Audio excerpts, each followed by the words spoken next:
Okay, hello. Okay, hello. Okay, so it was December 6th. What I desire is what is God to be number one. And then December 8th, 2012, I was already on a God mission. So I wanted to devote myself to God, that in all things God may be glorified. And by July 2013, I was already preaching in taxis and buses and telling them that God, Jesus saved me, like this. So I was pretty much into Jesus Christ almost the whole time. Actually, even until now. It's just that now I can't fully pray to Him because I think this is the answer, no? In one of the interpretations of the Bible, Isaiah 54 verse 5, for your makers are your husbands, which is plural. Yahweh of hosts is their name, and your Redeemer is the Holy One of Israel. He is called the Elohim of all the earth.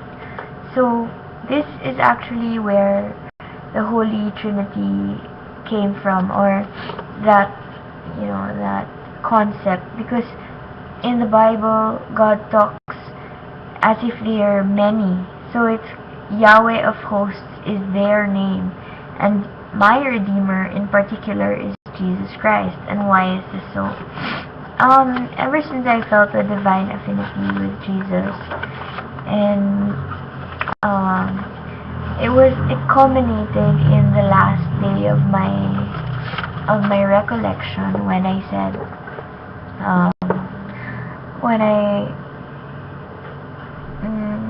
okay, I'm really embarrassed to say it, because seriously, I don't even fully believe it.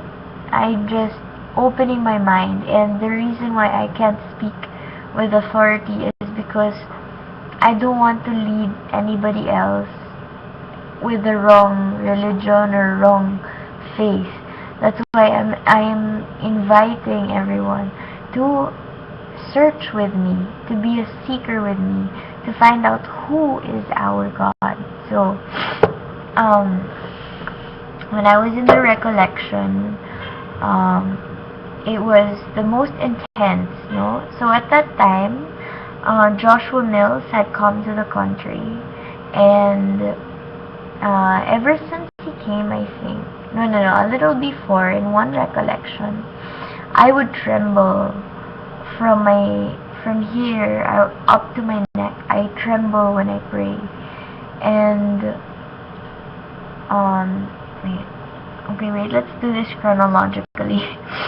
January, I was praying, and then I had a recollection. I had a consecration to God the Father, which is an 8-day fast, and then I consecrated myself to, it's called the prayer, the Father of the world, no? And I basically told God that my life was His, and all the desires that I used to have. Because before, I'm a good girl.